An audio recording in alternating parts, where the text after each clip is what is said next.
নমস্কাৰ গ্ৰহণ কৰিব। আজি বিশেষ আৰু বিষয়বস্তু এটা লৈ আজি মই সামাজিক মাধ্যমৰ যোগেদি ৰাইজৰ মাজলৈ আহিছোঁ। আজিৰ বিষয়বস্তু হৈছে UCC। এইকেইদিন বহুলভাৱে চৰ্চিত সংবাদ মাধ্যমতে হওক বা বিভিন্ন আজি সদনত এই বিষয়টো আজি যথেষ্ট ধৰণে হুলস্থুলীয়া এক পৰিৱেশ কালিৰ পৰা হৈ আছে বা আপোনাৰ সংবাদ মাধ্যম বা বিভিন্ন মঞ্চত এই কথাবিলাক উত্থাপন হৈ আছে। যিহেতু UCC সম্পৰ্কত হয়তো আজি বহু বিজ্ঞ লোকে গম পাইছে। ইউনিফৰ্ম চিভিল কোড, এই ইউনিফৰ্ম চিভিল কোডৰ এখন আইন আজি যিহেতু বিধানসভাত উত্থাপন হৈছে, যে এই আইনখন আচলতে মই এই মুহূৰ্তত ক'ব বিচাৰোঁ যে এইখন আইন এই মুহূৰ্তত কি প্ৰয়োজনীয়তা আছিল ভাবিবলৈ বৰ আচৰিত লাগে। কিন্তু অসমত যিবিলাক এতিয়া জ্বলন্ত সমস্যা আছে, অসমত যিবিলাক জ্বলন্ত সমস্যা, মূল্যবৃদ্ধিয়ে গোটেই অসমত দহিছে। এতিয়া চাৰিওফালে আপোনাৰ একে মাহৰ ভিতৰত এটা মাহৰ ভিতৰত বা এটা সপ্তাহৰ ভিতৰত 3বাৰকৈ আপোনাৰ পেট্ৰল আৰু ডিজেলৰ মূল্যবৃদ্ধি হৈছে আৰু প্ৰতিটো বস্তু দুপে বৃদ্ধি। মইতো প্ৰথমতে কওঁ যে আচলতে যি মূল্যবৃদ্ধি অসমৰ মানুহক দহিছে আৰু যি যান্ত্ৰণা ভোগাইছে, যে আচলতে মানুহৰ এতিয়া জীৱন যাত্ৰাৰ প্ৰতি মানুহৰ একদম যথেষ্ট আহুকাল, যে মানুহে আচলতে দৈনন্দিন দিনৰ দিনটো পৰিশ্ৰম নকৰিলে বা দিনৰ দিনটো ব্যস্ত নাথাকিলে মানুহৰ আজিকালি পেটে ভাতে খাই জীয়াই থকাৰ যি সমস্যা, এই সমস্যাবিলাক আমাৰ মাজলৈ আহি আছে। কিন্তু আৰু যদি আপোনালোকে চাই, অকল সেয়ে নহয় যে অসমত এতিয়া কৃষি দিন আপোনাৰ খেতি পথাৰৰ দিন আহিছে চাৰিওফালে, যে বহু ঠাইত এতিয়া আপুনি যদি চাই আচলতে পানী যোগানৰ ব্যৱস্থা শক্তিশালী নহয়, যে আচলতে মানুহে বতৰলৈ বাট চাব লগা হয়। আৰু দুদিনমান দেখিলে আপোনাৰ বানপানী, গৰাখহনীয়াকে আদি কৰি ভিন্ন সমস্যা, আপোনাৰ জ্বলন্ত কিছুমান সমস্যা, যে অসমৰ বহু যুৱক যুৱতী আজি কৰ্মসংস্থাপন ইয়াতেই কৰ্মসংস্থাপন তেওঁলোকে উলিয়াব নোৱাৰি বা কৰ্মসংস্থাপন নাথাকাৰ বাবে তেওঁলোকে বহিৰাজ্যলৈ তেওঁলোক গমন কৰিব লগা হৈছে। বহিৰাজ্যত নিতৌ অসমীয়া যুৱক যুৱতী মৃত্যুমুখত পৰিছে বা যুৱকসকল মৃত্যুমুখত পৰিছে। যুৱতীসকলো বিভিন্ন হাৰাশাস্তিৰ সন্মুখীন হৈছে। ধৰক বিভিন্ন ধৰণৰ সমস্যা আছে, যিবিলাক জ্বলন্ত সমস্যা আজি বিধানসভাত আলোচনা হ'ব লাগিছিলে সেই জ্বলন্ত সমস্যাবোৰৰ ওপৰত। কিন্তু আচলতে UCC নামত এই আইনখন আচলতে কি কাৰণে ইমান তাৎক্ষণিকভাৱে মুখ্যমন্ত্ৰীৰ কাৰণে প্ৰয়োজন হ'ল বা অসম BJP চৰকাৰখনৰ কাৰণে, মই এইটো এটা মোৰ কাৰণে বিৰাট নবুজা সাঁথৰ হৈ পৰিছে। আৰু মই ভাবোঁ যে কি শেহতীয়াভাৱে আমি দেখিছোঁ যে অসমৰ মুখ্যমন্ত্ৰী হিমন্ত বিশ্ব শৰ্মাই বহুবোৰ আইন আনিছে। তেওঁ যিহেতু কৈছে যে 2টাতকৈ অধিক সন্তান জন্ম হ'লে তেওঁ চৰকাৰী সা সুবিধাৰ পৰা বঞ্চিত হ'ব। তেওঁ এনেধৰণৰ এটা নিষেধাজ্ঞা আৰোপ কৰিছে যে 2টাতকৈ অধিক ল'ৰা ছোৱালী যাতে কোনো দম্পতীয়ে যাতে জন্ম দিব নোৱাৰে বা জন্ম হ'লে যেন তেওঁলোকে সকলো অধিকাৰৰ পৰা যাতে তেওঁলোক বঞ্চিত হ'ব বা হ'ব লগা এটা পৰিৱেশ সৃষ্টি কৰিছে। কিন্তু মই ভাবোঁ যে কি গোটেই বিশ্বৰ প্ৰান্তে প্ৰান্তে এতিয়া যিবিলাক আপোনাৰ খিলঞ্জীয়া বা যিবিলাক আমি ভূমিপুত্ৰ বুলি কওঁ, যিবিলাক থলগিৰি লোক বা যিবিলাক এই ইণ্ডোজিনিয়াছ লোকসকলৰ গোটেই বিশ্বতে তেওঁলোকৰ দুৰ্যোগ আহিছে। আপোনালোকে জানে যে আমেৰিকাত আচলতে ৰেড ইণ্ডিয়ানসকল আছিলে।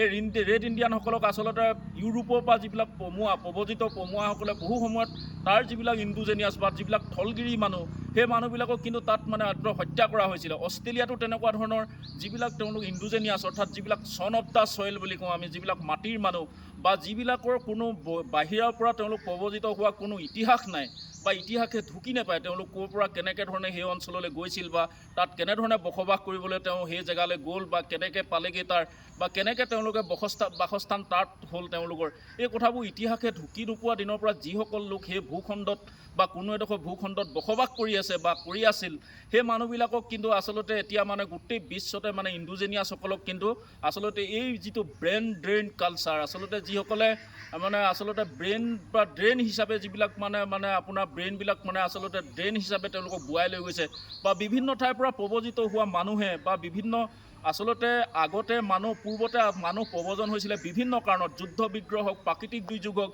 বা বিভিন্ন তেওঁলোকৰ সমস্যাৰ কাৰণে বা আপোনাৰ প্ৰাকৃতিক সমস্যাৰ কাৰণে তেওঁলোকে কিন্তু আচলতে এডোখৰ ঠাইৰ পৰা আন এডোখৰ ঠাইলৈ প্ৰব্ৰজন হৈছিলে। কিন্তু শেহতীয়াভাৱে আধুনিক বিশ্বত আচলতে মানুহ প্ৰব্ৰজন হৈছে আচলতে মানুহৰ সা সুবিধা আৰু যিহেতু তেওঁলোকৰ কিছুমান বিশেষ সুবিধাৰ কাৰণে, ধৰক তেওঁলোকৰ ব্যৱসায়ী সুবিধা হওক বা তেওঁলোকৰ বাসস্থানৰ সুবিধা হওক বা জলবায়ু সুবিধা হওক, বিভিন্ন কাৰণত তেওঁলোকে আচলতে এই মানুহবিলাক আচলতে সুবিধাৰ কাৰণে প্ৰব্ৰজন হোৱা মানুহবিলাকে কিন্তু ইণ্ডোজিনিয়াছ যিবিলাক আচলতে থলগিৰি লোক, এই বিশ্বৰ বিভিন্ন প্ৰান্তত বসবাস কৰি থকা যিসকল থলগিৰি লোক, এই থলগিৰি লোকসকলক কিন্তু হত্যা কৰা দেখা গৈছে।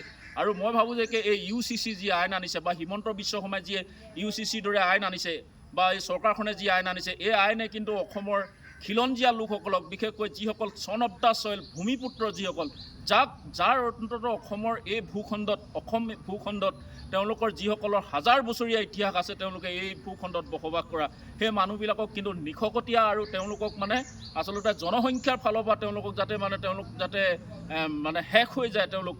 আচলতে এই কথাবোৰ কিন্তু এই আইনবিলাকে কিন্তু ইণ্ডোজিনিয়াছসকলক মানে আচলতে ধ্বংস কৰাৰ এক ব্লুপ্ৰিণ্ট বুলি ক'ব লাগিব। গতিকে মই ভাবোঁ যে কি আপুনি চাওক, আচলতে আমাৰ যদি প্ৰজন্ম নাথাকে আমি সুৰক্ষিত কেনেকৈ হ'ম? আচলতে এতিয়া আপোনালোকে কিছুমান কথা কয়, আমি আমাৰ ওচৰৰ এখন ৰাষ্ট্ৰ চীন দেশৰ কথা আমি ল'ব পাৰোঁ।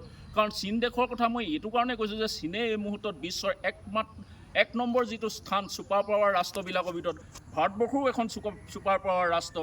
কিন্তু বিশ্বৰ যিমানকেইখন ছুপাৰ পাৱাৰ আছে সেই ছুপাৰ পাৱাৰ ৰাষ্ট্ৰকেইখনৰ ভিতৰত আমেৰিকাৰ সৈতে সমানে ফেৰ মাৰিব পৰা এখন ৰাষ্ট্ৰ হৈছে আমাৰ চুবুৰীয়া ৰাষ্ট্ৰ চীন দেশ।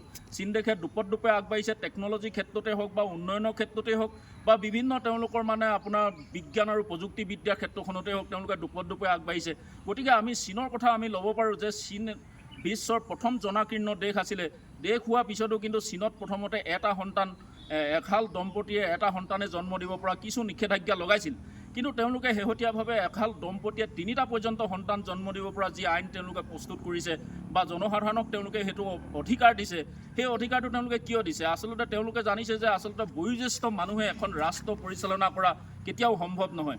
আচলতে যুৱ প্ৰজন্ম লাগিব, আমাৰ নতুন প্ৰজন্ম লাগিব, আমাৰ যি প্ৰজন্মক আমি কৰ্মঠ কৰিব লাগিব, নতুন প্ৰজন্মৰ পিছত নতুন প্ৰজন্মবিলাক আমাক শক্তিশালী হৈ আহিলে এখন দেশ আৰু এটা জাতি ৰক্ষা হ'ব। গতিকে মুখ্যমন্ত্ৰীয়ে যি আজি তেওঁ 2টাতকৈ অধিক সন্তান জন্ম দিব নোৱাৰা যি নিষেধাজ্ঞাৰ লগতে তেওঁ আজি UCCৰ দৰে আইন আনিছে, মইতো ভাবোঁ যে UCC আইনৰ অধীনত তেওঁলোকে যিবিলাক কথা কৈছে যে আচলতে বহু বিবাহ নিষিদ্ধ কৰা হৈছে বা এহাল দম্পতী বা মানে বিবাহিত মানুহে আনৰ সৈতে কোনো ধৰণৰ মানে আচলতে প্ৰেমজনিত কোনো সম্পৰ্ক বা তেওঁলোকে ৰাখিব নোৱাৰিব বা থাকিলে তেওঁলোকে বিহিত ব্যৱস্থা ল'ব বা যিবিলাক মানে আচলতে লিভিং ৰিলেশ্যনশ্বিপ, এইবিলাকত তেওঁ আচলতে আজি বাধা দিছে। মই ভাবোঁ যে কি এইটো এটা গণতন্ত্ৰৰ প্ৰতি ভাবুকিয়ে। আচলতে মই ভাবোঁ যে কি আচলতে মানুহৰ ব্যক্তিগত জীৱনতো মানে এটা হাত দিয়া ধৰণৰ কথা হৈছে। আৰু মইতো ভাবোঁ এই চৰকাৰখনৰ দিনত মানুহৰ ব্যক্তিগত স্বাধীনতাই হওক, দেশৰ গণতন্ত্ৰই হওক বা মানুহৰ মানৱীয় প্ৰমূল্যবিধই হওক, কোনো বস্তুৱে আচলতে সুৰক্ষিত নহয়।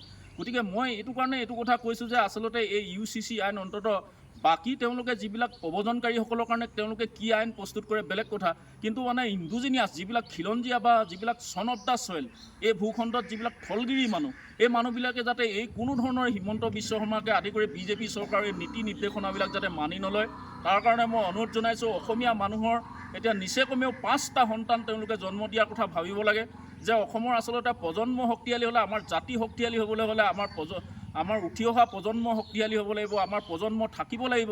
যদি আমি প্ৰজন্ম নাথাকে, এতিয়া আপুনি তেওঁলোকৰ স্ববিৰোধী কিছুমান কথা আপোনালোকে মন কৰিব পাৰে যে আপোনালোকে দেখে এইবাৰ ইলেকশ্যনত তেওঁলোকে বাহিৰৰ পৰা বহু মানুহ তেওঁলোকে আমদানি কৰিছে। বহু সময়ত মুখ্যমন্ত্ৰীয়ে কৈ থাকে যে হিন্দুৰ সংখ্যালঘুত পৰিণত হৈছে, মানে সংখ্যালঘু যিবিলাক মুছলমান সম্প্ৰদায়ৰ লোক তেওঁলোক সংখ্যাগৰিষ্ঠতাৰ দিশে আগবাঢ়িছে। তেওঁ আচলতে আমি যদি জন্ম নিয়ন্ত্ৰণ কৰি যদি নিজকে আৰু অকণমান দুৰ্বল কৰি পেলাওঁ, তেনেহ'লে আমাৰ কেনেকৈ শুদ্ধ হ'ব? আৰু মই ভাবোঁ যে কি এতিয়া BJP চৰকাৰে যিবিলাক ভাৰতবৰ্ষৰ যিবিলাক হিন্দী বলয়ৰ কালচাৰ তেওঁলোকে আচলতে অসমত বোৱাই দিব বিচাৰিছে, এই কালচাৰটো কিন্তু কেতিয়াও শুদ্ধ নহয়। আপোনালোকে চাব যে মই এটা কথা কওঁ যে ভাৰতবৰ্ষৰ যিখিনি সময়ত ব্ৰিটিছে ভাৰতবৰ্ষত শাসন কৰি আছিলে, সেই সময়ত কিন্তু ভাৰতবৰ্ষৰ বিভিন্ন প্ৰান্তত কিন্তু আচলতে সতীদাহ প্ৰথা, বিধৱা বিবাহ মানে প্ৰচলন, আচলতে বহু কুসংস্কাৰমূলক কিছুমান কিন্তু তেওঁলোকৰ বেয়া নীতি নিয়ম, সেই সামাজিক বেয়া নীতি নিয়মবিলাকৰ বিৰুদ্ধে কিন্তু ৰাজাৰাম মোহন ৰায়, ঈশ্বৰচন্দ্ৰ বিদ্যাসাগৰৰ দৰে মনীষীসকলে কিন্তু আচলতে তেওঁলোকে আন্দোলন কৰিব লাগিছিলে, সংস্কাৰ সংগ্ৰাম কৰিবলগীয়া হৈছিলে। কিন্তু অসমৰ কিন্তু আমি যদি সমাজখন চাওঁ, কিন্তু এই সমাজখন কিন্তু বহু আধুনিক। তেওঁলোকৰ মানে ভাৰতবৰ্ষৰ বিভিন্ন মানে আপোনাৰ পূৰ্বতে যিবিলাক মানে তেওঁলোকৰ ভাৰতবৰ্ষৰ যিবিলাক সামাজিক নীতি নিয়ম আছিলে, সেই নীতি নিয়মবিলাকতকৈ অসমত কিন্তু কিছু সুকীয়া। আৰু অসমৰ এই নীতি নিয়মবিলাক, অসমৰ যিবিলাক মানে সামাজিক নীতি নিয়ম আজি ধৰক আজি মানে হাজাৰ বছৰ আগৰ পৰা কিন্তু বহুত বিজ্ঞানসন্মত আৰু আধুনিক আছিল। তাৰ প্ৰথম কথা হ'ল কি আমাৰ ইয়াত কেতিয়াও বিধৱা বিবাহ বাধা নাছিল, কেতিয়াও আমাৰ ইয়াত মানে আপোনাৰ এই বিধৱা বিবাহৰ লগতে সতীদাহ প্ৰথা আমাৰ ইয়াত নাছিল, আমাৰ ইয়াত বাল্য বিবাহ নাছিল, আমাৰ ইয়াত এইবিলাক নাছিল। আমি এটা আধুনিক ব্যৱস্থাৰ মাজত পূৰ্বতে চলি আছোঁ। আমাৰ এটা মানে আমি প্ৰজন্মৰ পাছত প্ৰজন্ম আমাৰ নীতি নিয়মবিলাক আমাক গৈ আছে, আহি আছে। আমি এইবিলাকতো আমাৰ মাজততো তেনেকুৱা কোনো কুসংস্কাৰ বা আমি তেনেকুৱা ধৰণৰ দেখা নাই। কিন্তু কথাটো হ'ল যে আমি এতিয়া যদি চাওঁ যে আমাক হিন্দী বলয়ৰ বা ভাৰতবৰ্ষৰ জনতা পাৰ্টি ক'ত ভাৰতীয় জনতা পাৰ্টি আমি সকলোৱে জানো। হিন্দী বলয়ৰ কালচাৰ অসমীয়া মানুহৰ ওপৰত জবৰদস্তি জাপি দিবলৈ আহি তেওঁলোকে কিন্তু অসমীয়া মূল কাঠামোৰ ধ্বংস কৰা চিন্তা কৰিলে কিন্তু কেতিয়াও অসমীয়া মানুহে সহ্য নকৰে। আৰু মই অসমৰ জনগণক এই মুহূৰ্তত কওঁ, হিমন্ত বিশ্ব শৰ্মাই বান্ধি দিয়া 2টা সন্তানৰ নীতি নিয়ম কিন্তু পৰিহাৰ কৰক। আৰু ই কেতিয়াও মানে অসমীয়া জাতি ৰক্ষাৰ এক চালিকা শক্তি হ'ব নোৱাৰে এই আইনে। আচলতে এই আইন আমাক মানে থলগিৰিসকলক কেতিয়াও নালাগে এই আইন। আৰু মই ভাবোঁ যে কি এতিয়া তেওঁ যিবিলাক বাধা দিছে, আৰু এটা কথা, মানুহৰ আঁৰ কাপোৰৰ ভিতৰৰো বহুত সমস্যা থাকিব পাৰে। কেতিয়াবা কোনো এজন মানুহ, বিবাহিত মানুহ, তেওঁ আচলতে বা কোনো মহিলাই হওক বা পুৰুষ হওক, তেওঁ মানে আচলতে সংসাৰখনৰ কাৰণে বা সংসাৰখনক লৈ তেওঁ সুখী নহ'বও পাৰে, বা বিভিন্ন ধৰণৰ বেমেজালি থাকিব পাৰে, বিভিন্ন ধৰণৰ আহুবা থাকিব পাৰে। সেই আঁৰ কাপোৰ গোটেই কথাখিনি নাজানাকৈ তেওঁ এই বিধি বাধা বিধি বিধান তেওঁ প্ৰস্তুত কৰাটো কোনো যুক্তিসংগত নহয়, বা তেওঁলোকে প্ৰস্তুত কৰাটো আমি যুক্তিসংগত বুলি মই কেতিয়াও নাভাবোঁ। আৰু মই ভাবোঁ যে কি আচলতে মানুহৰ বিবাহিত মানুহেই হওক বা বিবাহিত পুৰুষেই হওক বা মহিলাই হওক, আচলতে প্ৰেমটো এটা এনেকুৱা ঐশ্বৰিক শক্তি, এইটো আচলতে আইনৰ যোগেদি বাধা দিয়া প্ৰক্ৰিয়াটো কেতিয়াও গ্ৰহণযোগ্যতা নাই। আৰু মই ভাবোঁ যে কি মানুহৰ যিকোনো বয়সত, যিকোনো সময়ত মানুহে কাৰোবাৰ সৈতে কেতিয়াবা এনেধৰণৰ এটা সম্পৰ্কলৈ আহিব পাৰে, এইটো কোনো ডাঙৰ কথা নহয়। কিন্তু আটাইতকৈ ডাঙৰ কথাটো হৈছে কি আচলতে মুখ্যমন্ত্ৰী হওক বা আমাৰ যিহেতু মানে অখিল গগৈ, তেওঁলোকতো বহু সময়ত ৰাইজৰ প্ৰতিনিধি বুলি জাহিৰ কৰে, হয়ও তেওঁলোক ৰাইজৰ প্ৰতিনিধি, জনসাধাৰণে তেওঁলোক চিলেক্ট কৰে। তেওঁলোকে শেহতীয়াভাৱে যি কালচাৰ সৃষ্টি কৰিছে, ধৰক আপোনাৰ অখিল গগৈয়ে যেনেকৈ মিয়া অঞ্চলবিলাকত বা বিভিন্ন সংখ্যালঘু অঞ্চলতে হওক বা বিভিন্ন ঠাইত গ'লে যেনেকৈ মহিলাসকলক গাত সাবটি বা মহিলাসকলক তেওঁ মানে আপোনাৰ চুম্বন কৰা ধৰণৰ এনেকুৱা ধৰণৰ যি কালচাৰ আনিছে, মুখ্যমন্ত্ৰীয়ে সেইদিনাখন গাল পাতি দিয়া দেখা গৈছে। বহু মহিলাই তেওঁলোকক তেনেকুৱা ধৰণৰ আচৰণ কৰিছে। সেইবিলাকৰ বিৰুদ্ধে তেওঁলোকে কি এটা কালচাৰ আনিছে অসমলৈ, তেওঁলোকে নিজে চিন্তা কৰক। এই আইনবিলাক তেওঁলোকে বিৰোধিতা কৰিছে, ঠিক আছে বাৰু, কোনোবাই যদি আপোনাৰ ডাবুল বিবাহ কৰা বা কোনোবাই ধৰক আপোনাৰ কি বুলি কয় লিভিং ৰিলেশ্যনত চিপত থকাটো তেওঁলোকে যদি বাধা প্ৰদান কৰিছে, মানি ল'লোঁ। তেওঁলোকে যে যিটো অপসংস্কৃতি আনিছে, ধৰক আপোনাক তেওঁলোকে জনপ্ৰতিনিধি বুলি কয়, তেওঁলোকে অসমৰ নেতৃত্ব দিয়া মানুহ বুলি কয়, নেতৃত্ব দিয়া মানুহৰ এই আচৰণবিলাকৰ বিৰুদ্ধে তেওঁলোকেতো জেলত যাব লাগিছিলে। সেইবিলাকোতো আজি চাবলৈ গ'লে কেতিয়াও এটা বিধিসন্মত নহয়। ভাৰতবৰ্ষততো তেনেকুৱা কালচাৰ নহয়। ভাৰতবৰ্ষ এখন ৰক্ষণশীল সমাজ ব্যৱস্থা, য'ত এনেকৈ মুকলিকৈ তেনেকুৱা ধৰণৰ কৰ্মকাণ্ড নহয়। গতিকে মুখ্যমন্ত্ৰী আৰু অখিল গগৈৰ বিৰুদ্ধে আচলতে সদনত আজি সেই বিষয়বিলাক আলোচনা হ'ব লাগিছিলে। তেওঁলোক আচলতে সৰ্বসাধাৰণ মানুহ এজনে যদি তেনেকুৱা এটা কৰ্ম কৰে, তেওঁলোক মানে বেআইনী কাম কাজ কৰা হয়, তেওঁলোকে অবৈধ কাম কাজ কৰা হয়। কিন্তু তেওঁলোকে যিবোৰ কাম কৰি সমাজত আদৰ্শ দেখুৱাইছে, এই আদৰ্শবিলাক কিমান গ্ৰহণযোগ্যতা আছে। গতিকে এই মানুহবিলাককো আচলতে আইনৰ আওতালৈ আনিব লাগে। মুখ্যমন্ত্ৰীয়ে হওক বা অখিল গগৈয়ে হওক, তেওঁলোকে যিহেতু মুকলিভাৱে ৰাস্তাই ঘাটে যিবোৰ পৰিৱেশ সৃষ্টি কৰিছে অসমত বা ভাৰতবৰ্ষত নোহোৱা পৰিৱেশ, এই পৰিৱেশবিলাকৰ বিৰুদ্ধে আচলতে তেওঁলোকে কিয় তেওঁলোকে সংশোধন নকৰে। আৰু এটা কথা মই কওঁ যে প্ৰেমৰ দৰে এটা পবিত্ৰ সম্পৰ্ক যিকোনো বয়সত হওক, যিকোনো সময়ত হওক, এইটো বাধা প্ৰদান কৰি আইন প্ৰস্তুত কৰি বাধা প্ৰদান কৰা কাৰ্য কেতিয়াও গ্ৰহণযোগ্য হ'ব নোৱাৰে। আৰু মই ভাবোঁ যে কি প্ৰেম হ'ল এক অপৰূপ সৌন্দৰ্যতা, আৰু প্ৰেম হ'ল সৃষ্টিশীলতাৰ প্ৰতীক। প্ৰেমৰ কাৰণে আচলতে পৃথিৱীত বহু কিবাকিবি হৈ গৈছে। আপোনালোকে গম পায় যে লিঅ'নাৰ্ড ডা ভিঞ্চিয়ে হয়তো মনালিছা নামৰ যিখন তেওঁলোকে বিশ্বৰ আটাইতকৈ শ্ৰেষ্ঠ যিখন মানে ছবি তেওঁ আৰ্ট কৰিছিলে, সেইখনো মনালিছা তেওঁ নিজৰ পত্নী নাছিলে, তেওঁ ওচৰৰ এগৰাকী পত্নীৰ মানে ধৰক আনৰ পত্নীক তেওঁ ধৰক ভাল পাই পেলাই ধৰক এখন ডাঙৰ এটা সৃষ্টিশীল কাম কৰিলে। বা ডান্তে হ'ল ডান্তে এখন বায়'ট্ৰিছ নামৰ এজনী 13 বছৰীয়া ছোৱালী প্ৰেমত পৰি যি বিশ্ববিখ্যাত ডিভাইন কমেডি লিখিছিলে। আমি হয়তো এনেকুৱা ধৰণৰ প্ৰেমৰ যি সৃষ্টি হৈছে পৃথিৱীত, এই সৃষ্টিশীলতা, প্ৰেমে কৰা সৃষ্টিশীলতাৰ কথা আমি আপোনালোকক আজি ব্যাখ্যা কৰি শেষ কৰিব নোৱাৰিম। কাৰণ এইটো এটা বহুত এটা ডাঙৰ ঐশ্বৰিক শক্তি, আৰু ই মানুহক আচলতে জীপাল কৰি ৰাখে, আৰু প্ৰেমে মানুহক আচলতে এটা মানে কাম কৰাৰ প্ৰেৰণা যোগায়, বা প্ৰেমে যথেষ্টখিনি মানুহক উন্মাদ কৰি তোলে। এতিয়া আপোনালোকে চাওক, চীন দেশত যদি আমি চাওঁ, চীনে কিন্তু আমাৰ যিবিলাক এতিয়া ৰক্ষণশীল সমাজ ব্যৱস্থাত যিবিলাক তেওঁলোকে নীতি নিয়ম নিৰ্ধাৰণ কৰিছে, কিন্তু চীন দেশত এইবিলাক বহুত সুকীয়া। চীন দেশে আজিকালি বহুত নীতি নিয়ম শিথিল কৰি দিছে, কাৰণ সমাজখন প্ৰতিষ্ঠাৰ স্বাৰ্থত কিছুমান নীতি নিয়ম আমি দলিয়াই দিয়া প্ৰয়োজন আছে। গতিকে আমি ইমান ৰক্ষণশীল সমাজ ব্যৱস্থা ভাৰতবৰ্ষৰ অন্যান্য ঠাইৰ দৰে আমাৰ অসমৰ ক্ষেত্ৰখন কিছু সুকীয়া।